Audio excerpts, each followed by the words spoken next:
Dennis Padilla, di na napigil ang galit. Sinugod umano si Gerald Anderson dahil sa pangloloko kay Julia Barreto. Hindi na napigilan ni Dennis Padilla ang matinding emosyon matapos mabalitaan ang matagal ng usap-usapang balita. Muli na namang nabalot ng isyu ang relasyon ng anak niyang si Julia Barreto at aktor na si Gerald Anderson. Sa gitna ng mga bagong alegasyon ng pambababae at panlalamig umano ni Gerald, lumutang ang balita na personal na hinarap ni Dennis si Gerald sa isang hindi inaasahang pagbisita sa isang private event kung saan naroon din si Julia. Ayon sa mga nakasaksi, nagulat ang mga bisita nang dumating si Dennis Padilla na tila ba hindi na makapaghintay pang matahimik ang damdamin. Suot ang simpleng polo at maong, pero kita sa mukha ang tensyon at galit. Hindi raw siya nag-aksaya ng panahon at agad na nilapitan si Gerald, na nooy kausap ang ilang kaibigan sa isang sulok ng venue. Ikaw talaga, ha? Paulit-ulit mong sinasaktan ang anak ko, matapang na binitawan ni Dennis ayon sa isang source na malapit sa pamilya. Nagulat daw si Gerald sa biglang pagdating ng komedyante, at ilang sandali ay tila natameme at hindi makaimik. Naroon din si Julia na pilit namang pinapakalma ang kanyang ama habang hawak-hawak ang braso nito.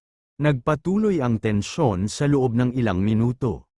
Halatang pigil na pigil si Dennis, pero malinaw ang kanyang intensyon, panindigan ang pagiging ama at ipagtanggol ang anak mula sa paulit-ulit na sakit. Kung hindi mo siya kayang respetuhin, lubayan mo na lang. Ayoko nang makita siyang umiiyak dahil sayo, mariing sinabi pa umano ni Dennis bago itutuluyang hinayla palayo ni Julia at ng isang staff mula sa event. Matapos ang insidente, kumalat agad ang balita sa social media. May ilang netizens na pinuri si Dennis sa kanyang pagiging ama na handang lumaban para sa anak, habang may iba naman na nagsabing dapat ay dinala na lang ito sa pribadong pag-uusap at hindi na sa harap ng maraming tao. Sa gitna ng ingay, nanatiling tahimik si Gerald. Wala pa siyang inilalabas na opisyal na pahayag ukol sa nangyari. Si Julia naman, bagamat emosyonal, ay piniling hindi magkomento muna at iniwasan ang media.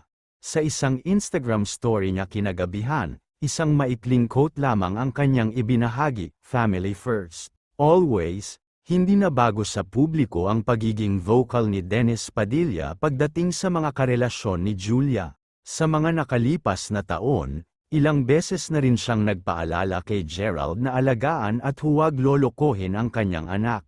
Subalit sa kabila ng mga pahayag at paalala, tila hindi pa rin nawawala ang mga isyu ng panlalamig at di umano'y pambababae ng aktor.